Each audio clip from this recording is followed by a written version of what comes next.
Tu sais, je me suis très souvent demandé si le fanservice avait un impact extrêmement puissant sur l'industrie du manga. Parce que, si vous l'avez remarqué, quand on regarde tous les mangas actuellement, que ça soit shonen, shoujo, seinen ou autre, eh bien, nous pouvons remarquer que le fanservice est extrêmement présent, voire même qu'il est au centre même de l'histoire que l'auteur veut raconter. Alors, avant d'aller plus loin, je vais quand même définir ce que c'est que le fanservice à mes yeux, étant donné que énormément de gens ont leur propre définition du mot fanservice. Alors, c'est très simple. Pour moi, le fanservice est une méthode qui consiste à alimenter, on va dire, la passion ou le fantasme des fans avec un sujet qui lui est particulièrement propre. Alors, ça peut être n'importe quoi, un fantasme lié au sexe, ou encore à l'utilisation d'un élément ou d'un produit qui a fait la popularité d'une œuvre sans que cela fasse avancer le scénario. Je vais utiliser l'exemple de Star Wars Rogue One. Dans Rogue One, utiliser Dark Vador, eh bien, c'est du fanservice. Pourquoi? Car dans Rogue One, Vador, à part nous rappeler qu'il est hyper stylé et badass, eh bien, il ne sert à rien dans le film. Alors, bien sûr, le fanservice n'est pas un mal. Il n'a jamais été un mal s'il est utilisé avec modération. Et c'est le cas de Star Wars Rogue One. Le cas Vador est un bon exemple, car dans Rogue One, on n'abuse pas trop de lui, et il a eu le droit à 2 scènes très cool, et puis basta, cela suffit. Voilà, Dark Vador dans Rogue One est le parfait exemple de ce que doit être comment doit être utilisé le fanservice. Bon, alors c'est pas vraiment ce type de fanservice qui va nous intéresser, parce que c'est plus particulièrement les films qui sont touchés par ce type de fanservice. En revanche, dans les mangas, le type de fanservice qui va nous intéresser, c'est le fantasme lié au sexe. Oui, car maintenant, les mangas de nos jours en sont bourrés, à tel point que certaines personnes extérieures qui ne connaissent pas du tout l'univers des mangas pensent que c'est la sauce principale de chaque manga et que les japonais c'est juste des gros pervers. Bon, en soi, ils auront pas tellement tort sur le fait que les japonais, certains d'entre eux sont vraiment des gros pervers, mais voilà, nous, on sait très bien que ça va bien plus loin que ça. Et vu que les mangas ont énormément gagné en popularité et devient beaucoup plus fréquent chez nous, au grand regret de notre cher Ségolène Royal, eh bien, je me suis posé cette question. Le fanservice est-il responsable de la popularité actuelle des mangas et des animés en France ou au Japon? Et c'est vrai que la question se pose, car oui, que l'on le veuille ou non, avoir une gonzesse aux jolies formes sur ta page de couverture, ça augmente considérablement tes chances de vente au moins de 70%. Et c'est malheureux de dire ça, mais c'est ce que le public actuel cherche. Avant, tu n'avais pas besoin de meufs ultra bonnes pour faire de ton œuvre culte. Je veux dire, regarde Death Note ou encore même l'Attaque des Titans. Eux, ils n'ont aucune meuf au corps divin dans leur manga, et pourtant, ces deux œuvres sont considérées à l'heure actuelle comme étant les plus grands chefs-d'œuvre du manga. Et maintenant, de nos jours, tu n'as plus besoin d'inventer un scénario de malade qui va révolutionner le genre. Tu as juste besoin d'avoir un bon coup de crayon, un scénario très basique et au moins 5 meufs au corps divin avec un mec banal ou non banal qui va pouvoir constituer son harem. Avec ça, tu es sûr de devenir populaire pendant au moins 2 ans, puis après sombrer dans l'embellie, jusqu'à que tu sortes un nouveau harem. C'est triste, mais malheureusement, c'est la réalité. Alors, comme je l'ai dit tout à l'heure, le fanservice n'est pas un mal si il est utilisé avec modération. Par exemple, si c'est le thème principal du manga, à mon sens, ce n'est plus vraiment du fanservice, car on n'en abuse pas, mais ça devient un type de genre, on les appelle d'ailleurs les Ichi, et voilà, c'est le thème principal. High School DxD est le tout premier Ichi que j'ai visionné dans ma vie, et j'avoue qu'il a été particulièrement responsable de mon visionnage des 3/4 des Ichi que j'ai vu dans ma vie, mais ça c'est un détail, voilà. DxD, j'ai envie de parler de DxD un peu. DxD est un animé dont le thème principal est le surdosage de fanservice, tu vois. Des meufs aux gros boobs, tu en as à gogo là-dedans. Et il est devenu très vite populaire, et même considéré à l'heure actuelle comme étant le maître des Ichi. Cependant, DxD n'a jamais pu trouver de bons successeurs. Oui, car la plupart des Ichi de nos jours, et ça bien sûr, je le dis tout de suite, ce n'est que mon avis, mais vraiment que mon avis, la plupart des Ichi de nos jours ne sont qu'un ramassis de conneries qui rabaissent la femme à l'état de soumise et qui rabaissent l'homme à l'état de primate sans aucune cervelle. Je suis désolé, mais c'est vraiment ce que je pense. Et je ne suis pas le seul à penser ça. Je suis désolé, mais voir des meufs aux gros seins qui tombent amoureuses sans aucune raison, et le mec qui trouve ça mais particulièrement normal, et qui nous dit rien, et qui se laisse martyriser par certaines d'entre elles, ça en saoule plus d'un, je suis désolé, et ça me saoule aussi. C'est vraiment débile. Pourtant, tu vois, j'aime beaucoup DxD, j'adore High School DxD, alors qu'il fait plus ou moins la même chose. Mais pourquoi alors j'aime ça? Parce que DxD est un anime qui assume ce qu'il est avec des propos intéressants, une morale. Dans DxD, on nous montre un univers où les femmes démons sont soumises à des démons qui ne cherchent qu'à les baiser. Et le phénix représente ce personnage. Il possède un harem et il n'hésite absolument pas à toutes se les faire et il se fiche pas mal de ce qu'elles peuvent ressentir.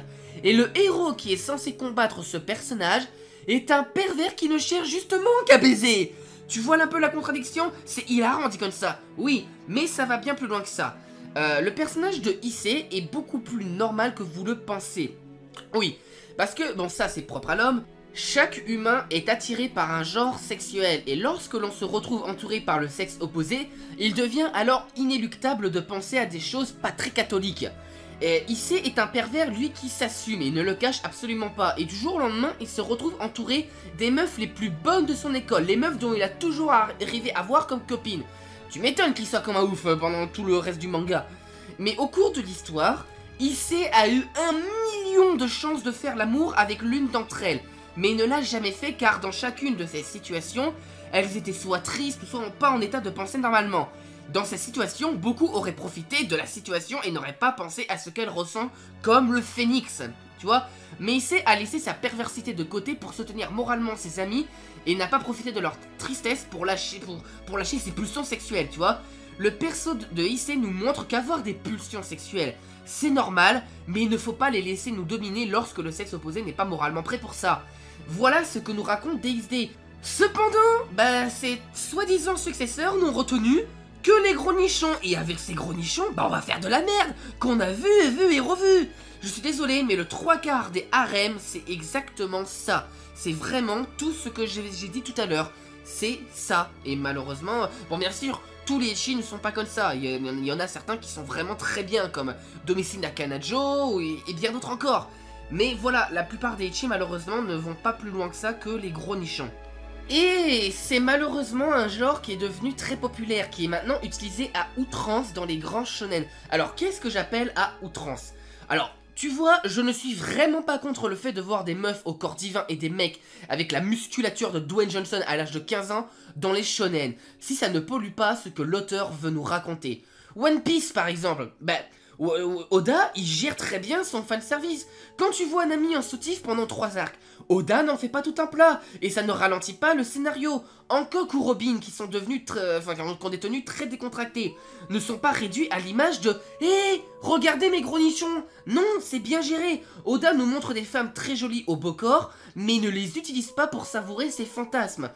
Sinon je peux donner un autre exemple, tiens, My Hero Academia, lui aussi le gère bien parce que j'ai remarqué que beaucoup de monde voit mal le fait que Momo ait une tenue très sexy pour son jeune âge. Et je suis complètement d'accord avec vous car une gamine de 15 ans aux gros boobs avec une tenue très sexy, c'est vrai que c'est peu gratifiant.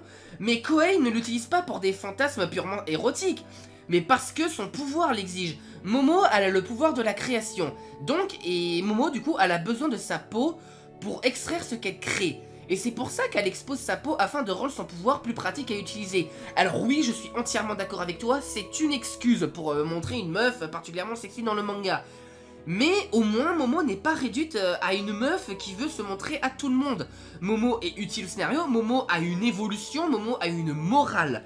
Voilà, elle n'est pas réduite à une femme, oui, regardez mon joli corps, non. Voilà, Momo est très bien utilisé dans le manga My Hero Academia. Donc tu vois, ça c'est une utilisation du fanservice intelligent et pas dérangeant pour l'histoire.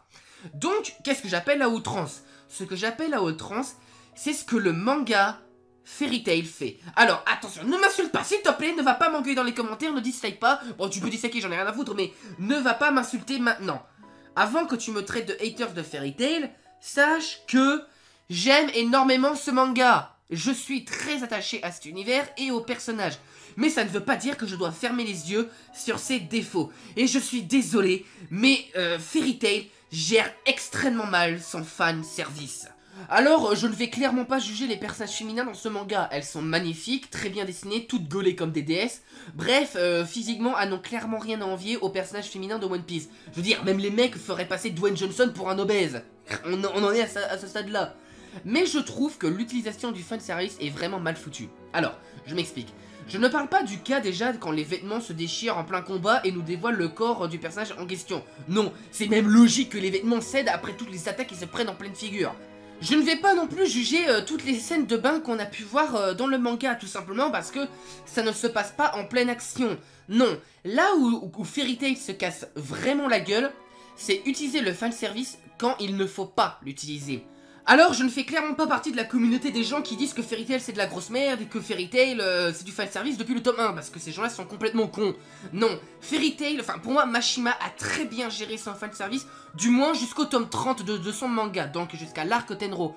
Mais une fois l'arc des grands jeux intermagiques arrivé, alors là, Mashima, il a littéralement pété un câble. Vraiment pété un câble. Je vais donner un exemple. Mira Jane versus Jenny. Je vous rappelle que les combats dans cet arc sont censés désigner quelle est la meilleure guilde du pays. Et Fairy Tail est censé racheter son honneur avec tous ces combats. Et ce combat a été réduit à un concours de striptease. Non, je ne déconne pas, mais je pense que tu vois ça, limite c'est même pas le pire pour moi. Pour moi, le pire où j'ai littéralement pété un câble, c'est ce putain de dragon de merde qui déshabille les gens. Mashima s'est cassé la rétine pour nous pondre un putain de suspense avec un arc sombre et il fallait qu'il nous lâche ce dragon de merde pour décrédibiliser l'arc entier. Bon, bien entendu, Fairy Tail est loin d'être le premier à faire ça et c'est loin d'être le seul. J'ai pris Fairy Tail parce que c'est vraiment le plus populaire et franchement, parmi mes abonnés, c'est ce que mes abonnés connaissent le mieux. Et malgré ça, tu vois, j'aime beaucoup Fairy Tail. Et après, les gens osent me dire que je suis quelqu'un de difficile qui n'aime jamais rien. Bah putain, les gars. Bon, il y a une chose qu'il faut reconnaître. La plupart des mangas ont connu une grande popularité grâce au fanservice que le manga propose. À tel point que maintenant, bah il est devenu presque obligatoire d'avoir une meuf ultra bonne et un mec particulièrement charmant pour la survie de ton manga. Donc oui, pour répondre à la question, je pense que la popularité des mangas actuels est due grâce à la popularité de ces personnages féminins au corps sculptés par les anges, et de ces personnages masculins sculptés par Schwarzenegger. Et est-ce une bonne chose? Bah je ne sais pas. Est-ce que c'est l'avenir du manga? Absolument pas. Car oui, il existe quand même énormément d'œuvres qui essayent de s'exprimer sans avoir le besoin d'utiliser cette formule à outrance. Et pour certains d'entre eux, bah ouais, ça marche vraiment. Certains sont tombés en voulant utiliser le fanservice à l'aveugle et ont oublié leur projet de base. Je ne suis pas contre le fanservice, je pense même que c'est important d'intégrer ce genre de propos dans les mangas. Mais je pense aussi qu'il faut savoir l'utiliser avec modération afin de rendre non seulement ton histoire plus belle, mais aussi de rendre tes personnages plus beaux avec le développement qu'ils méritent d'avoir. Et tout en utilisant le fanservice, je pense qu'on peut aller plus loin que l'utilisation des gros nichons à outrance, des mecs super baraqués à outrance. Je pense qu'on peut aller beaucoup plus loin de ça et beaucoup d'entre eux l'ont prouvé. Voilà ce que je pense du fanservice dans les mangas. Donc vous, bah dites-moi ce que vous pensez de tout ça, si vous pensez la même chose que moi ou au contraire si vous pensez vraiment l'opposé de ce que je pense. Voilà, n'hésitez pas à liker, partager la vidéo, faites ce que vous voulez de votre vie, vous pouvez même la disliker, j'en ai rien à foutre. Mais voilà, moi je vous adore, donc je vous dis à la prochaine pour une autre vidéo. Allez, bye.